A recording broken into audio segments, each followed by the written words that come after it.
On est en septembre, je suis libraire et j'essaie quand même de rester zen malgré l'avalanche des centaines de livres qui nous tombent dessus pendant la rentrée littéraire française.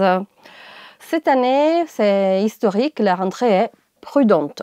Pour la première fois depuis 20 ans, on est tombé sous la barre des 500 livres avec 490 nouveautés qui sont sorties entre fin août et sortiront début octobre.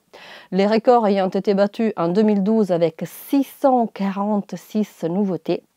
Et on était en 2018 sur une moyenne de 567.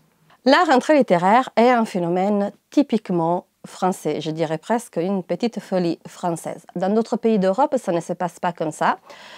Pourquoi? Eh bien, parce que la majorité des prix littéraires en France sont concentrés en automne. Les Renaudot, les Médicis, les Femina, les Goncourt, l'Académie et qui plus en a, plus en cite.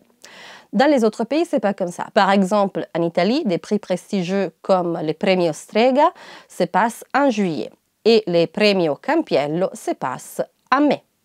En Espagne, les Cervantes se passent en avril, les Planeta en octobre.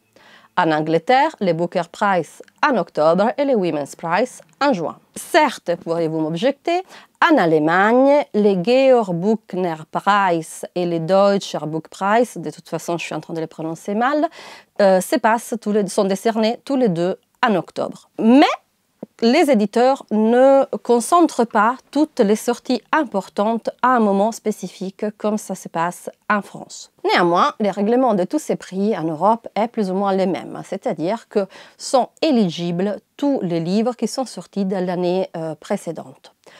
Les éditeurs français, pourtant, choisissent de sortir pour avoir plus de chances grâce au battage médiatique, à l'attention, aux sélections, aux présélections, aux listes, etc.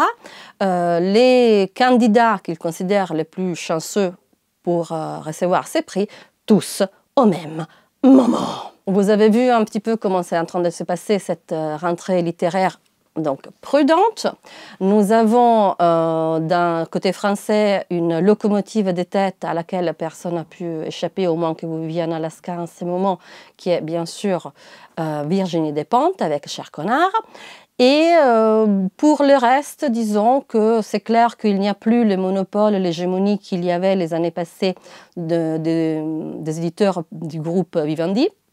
Et aussi, apparemment, il y a un pourcentage beaucoup plus important de livres de premiers romans, 21% de plus, du côté français. Alors qu'on reste plus ou moins à un nombre fixe de romans publiés côté traduction étrangère. Pour moi, ce moment est un moment de déchirement total.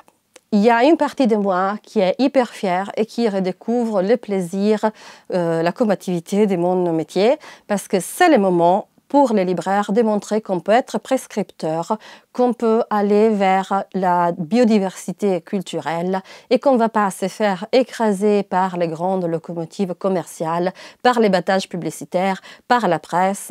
Nous allons tirer notre épingle du jeu et choisir bien sûr des pépites introuvables, chacun la sienne selon ses spécificités.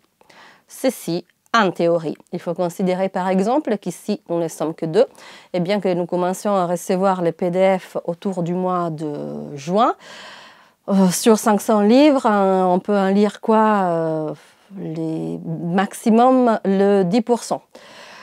Donc, il y a le grand stress de se dire tout ce qui est en train de nous passer sous les nez. Le mois de septembre est donc un mois pendant lequel je dois faire beaucoup de yoga parce que je ne fais que penser aux tonnes d'invendus, à quel gâchis ça représente, surtout étant donné que ça fait un an qu'on est en crise du papier, c'est une très grave crise du papier, et qu'on nous rabat les oreilles avec le fait qu'on doit faire attention et être en décroissance énergétique. Je pense donc à tous ces livres qu'on fait venir et qui malheureusement n'arrivent pas à trouver leur place dans des maisons, à être adoptés dans des bibliothèques, etc. Et qu'on est obligé de renvoyer parce que physiquement notre logistique change pendant un mois ou deux, mais il y a un moment où on ne peut plus absorber toutes ces nouveautés. Et donc, il y a ce moment qui est tragique pour tout libraire, qui est le moment de retour. Donc, il faut imaginer les allers, les retours de tous ces cartons utilisés, et la fin tragique après de tous ces livres, parfois dans les pilons. Donc, comme chaque année, la rentrée littéraire est là. On va faire de notre mieux pour vous suggérer des pépites. Si vous nous voyez un peu stressés jusqu'à les moments de discernement des prix littéraires français, maintenant vous savez pourquoi.